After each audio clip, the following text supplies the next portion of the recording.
Can we talk a little bit about how this slowdown in China might impact the Australian economy, the Australian share market, and then maybe touch on what you're thinking in terms of the local economy and markets in Australia? Yeah, as you say, Eugene, Australia has been one of the greatest beneficiaries of this remarkable economic miracle that all of us have been witness to in China in the last 20 years plus. You might remember in 2003, Eugene, I used to say that China's a sleeping giant and it's awoken. And I used to also say the most significant and defining economic phenomenon of our time is the rise of the Asian middle classes, for they will shape and define the topography of the global economic landscape for decades. And that was 20 years ago. And let me just be very clear. The growth in the Asian middle classes is still an incredibly powerful economic phenomenon. So let me make that very clear. And there are other countries in Asia that I have been very, very positive about and will continue to be positive about, namely Indonesia, India, and Vietnam, spectacularly successful economy. So I just want to place our conversation in that context. My concerns about China today are that it has grown arguably too fast, too quickly.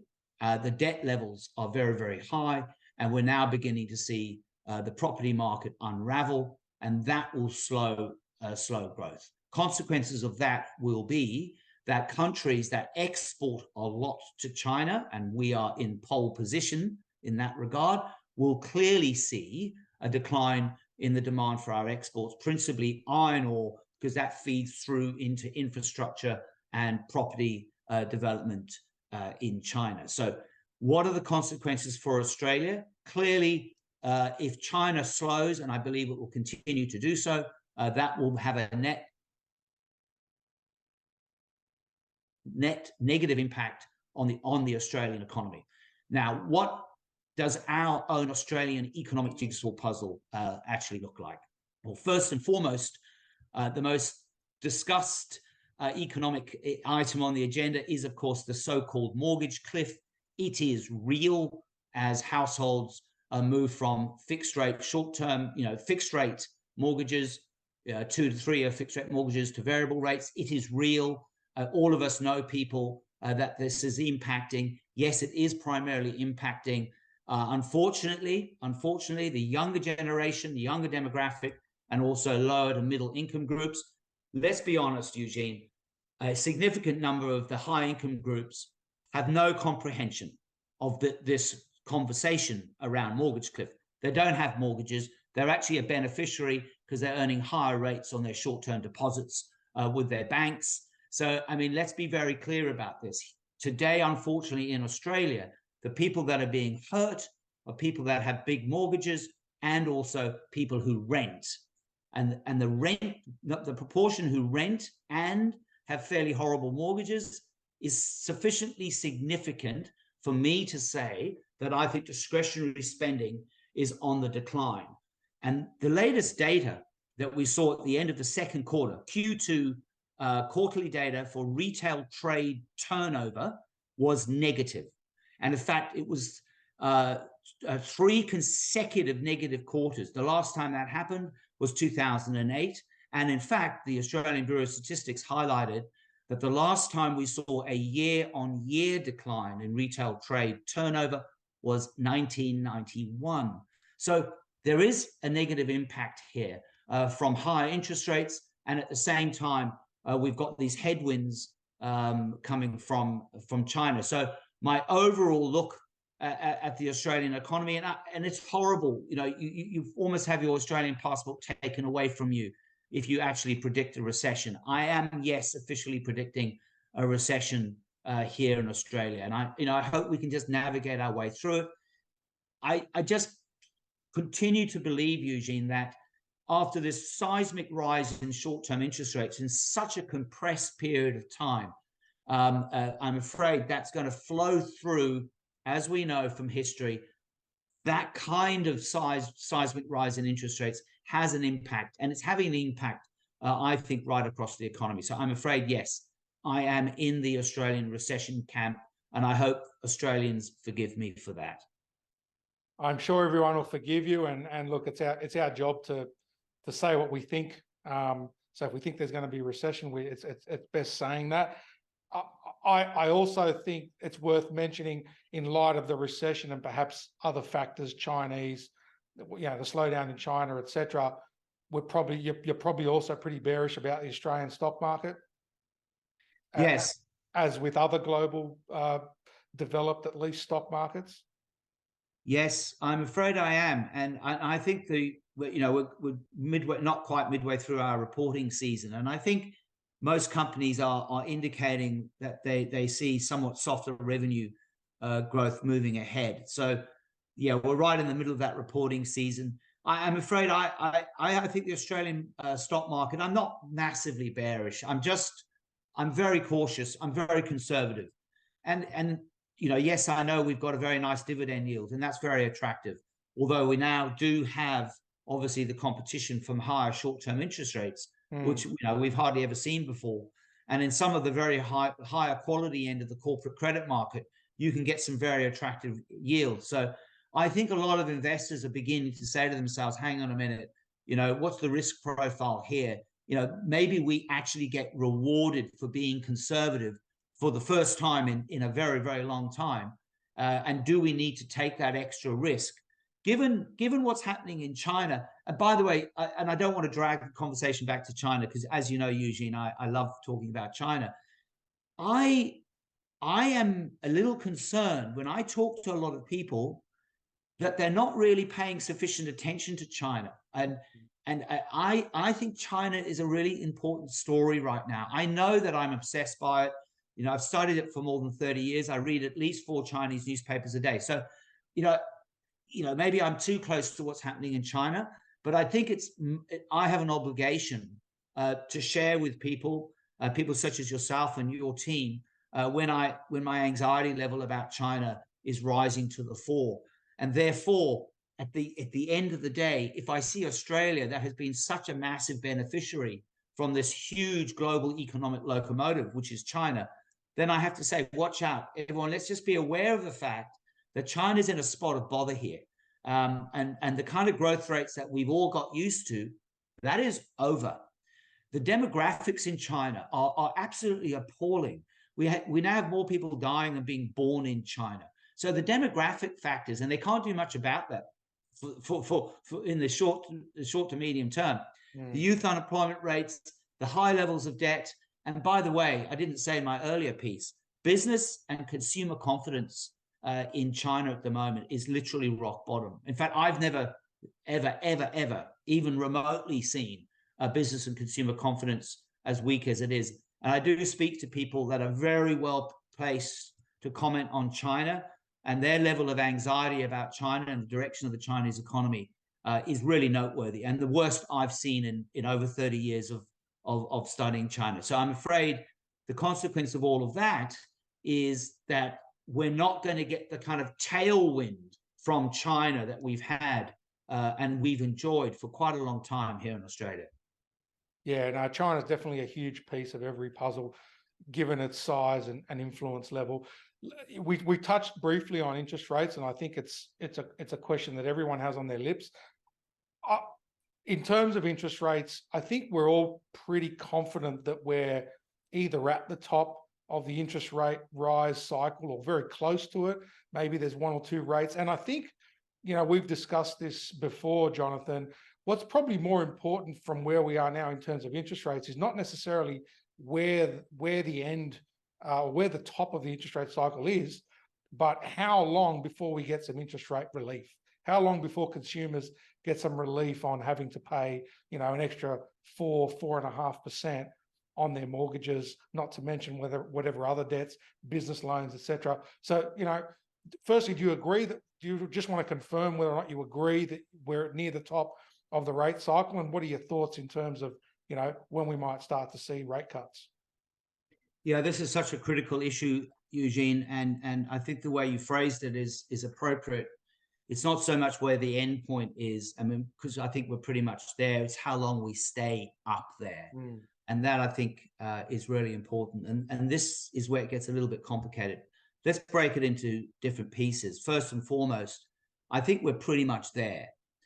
I don't believe personally that the Reserve Bank has much appetite to inflict a lot more monetary pain on Australian households. I mean, we know that Philip Lowe is leaving us in September, and his replacement, Michelle Bullock, who's been at the RBA, by the way, for I think 30 years. I don't think either of them really want to continue to impose this kind of monetary pain on the Australian populace. So with Philip Lowe leaving, is there going to be a massive changing of the guard at the RBA? I don't really believe so. Are we near the end point? Are we near the high point? I think we're very close. We may get one more. Lowe might, in his last meeting, which is still ahead of us, might put in one last 25 basis point move so that his successor, Michelle Bullock, doesn't have to actually tighten as soon as she arrives in the role. So there's that element. The bottom line is this: the bigger question to me, as you correctly phrased it, is how long will we stay there? How long is it before Australians get some sense of monetary relief? And that is really tough. My instinct right now tells me the central banks want to keep rates higher for longer because they believe it's an asymmetric risk-reward trade-off. They believe the risk of lowering rates too soon is greater than keeping them high for too long. There's so much in that that we'll have to try and let's just try and dissect that.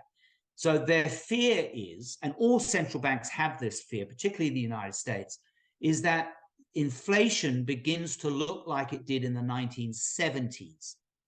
In the 1970s, what haunts the central banks today is a replay of what happened in the 1970s. And let's just very briefly remember what did happen. We had a surge in inflation in the early 70s. Inflation then rolled over on a year-on-year basis because of the base effect, and we all know what that is now. And then it started re-accelerating. And it was that second wave up that really caught the US Central Bank in the United States off guard, and it was Arthur Burns, who was the Fed chair at that time. The rest is history. Inflation continued to surge through the latter part of the 70s, and of course, it wasn't until Paul Volcker arrived in the early 80s that he slayed the American inflationary dragon. Central banks in London, in Europe, in the United States, and here in Australia and elsewhere don't want to run the risk of that. So they are tempted to keep rates higher for longer until they've really, really compressed or suppressed inflation and, importantly, inflation expectations. I think they've been quite successful so far. And in the United States, we saw a very sharp deceleration in the year-on-year rate of change, namely from 9.1% headline CPI down to 3%, and we just ticked up a little bit to 3.2%, mainly driven by a base effect, incidentally. But overall, I think inflation is going to be reasonably well contained. One of the things telling me that is because the monetary aggregates now, money supply right around the world is actually rolling off a cliff. Why? Because, of course, we saw that massive surge in money supply in response to COVID, and we're now seeing a deceleration in the rate of change in money supply. So let's try and put all that together. And the inflationary jigsaw puzzle, Eugene, as I've shared with you many times, is the most complex puzzle of them all. So at the end of the day, we know goods prices are declining. And on that front, quick observation, I think every manufacturing a nation in Asia and major exporter are going to be exporting furiously in the next 6 to 12 months to try and outcompete each other. And I think that's going to put a lot of downward pressure on capital goods prices. I'll use one highlight: electric vehicles. Watch this space. Chinese EV makers are slashing prices, and they're going to flood the global automobile market with electric vehicles. They're going to flood. It'll be like Japan in the 70s and in the 80s. So that will drive down the price of electric vehicles. But the bottom line is all the great manufacturing nations in Asia, and we know who they are. Obviously China, obviously South Korea, obviously Japan, and then we've got now Vietnam and others. All of these countries are going to be selling as much manufactured product into the global economy as possible. That's going to drive prices down on capital goods. And in the meantime, the West, if we use Europe, the United States, and other countries, we're going to see diminishing demand. Excess supply meeting diminishing demand equals lower capital goods prices. This is important. However, on the other side is the services inflation, which we know is historically a lot more sticky. Inside service inflation in the United States, we've got shelter. Remember, we used to talk about owner's equivalent rent. Don't worry, Eugene, I'm not going to bring that up. But the bottom line is wages are also somewhat sticky, because for the first time in a long time, people around the world are saying, you know what? There's a shortage of labor. That means we can demand higher wages. So the tension in the inflationary dynamics is lower capital goods prices driven by massive exports out of Asia.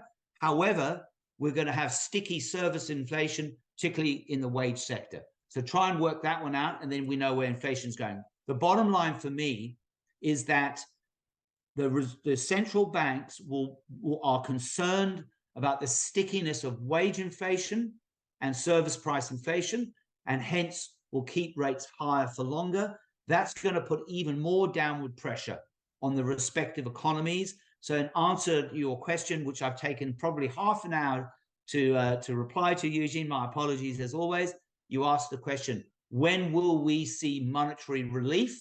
I think it's quite delayed. I don't know exactly when it's going to happen, but I think right for the remainder of this year, no rate cuts, pretty much anywhere, to the United States, UK, Eurozone, Australia. And then into next year, let's watch the economic jigsaw puzzle. But the central banks are going to be more reluctant to cut until they feel they've vanquished, extinguished the inflationary dragon, which has so embarrassed them. Because 2 years ago, they told us it didn't even exist.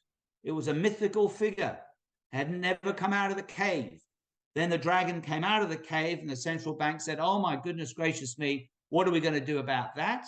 And they raised rates dramatically. And I'm afraid that's where we are today. And so, and look, it is very difficult to predict, the timing of what's going to happen with rates.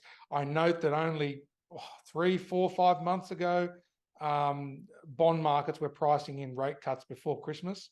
I would say that's almost impossible now. But I think the point to take away from this is your view, Jonathan, is that central banks care more about getting inflation under control and lowering inflation than they do about damaging the economies by keeping rates too high at this point in time. Once we see significant damage to economies, that view might change, if and when we see that. But for now, they're likely that your view is, and we would tend to agree with this, they're more likely to keep rates higher for longer, and just treat economic fallout as collateral damage, because they're afraid of a second wave of inflation like we had in the 70s, which is a disaster. Like that would exacerbate this current inflationary crisis that we've had.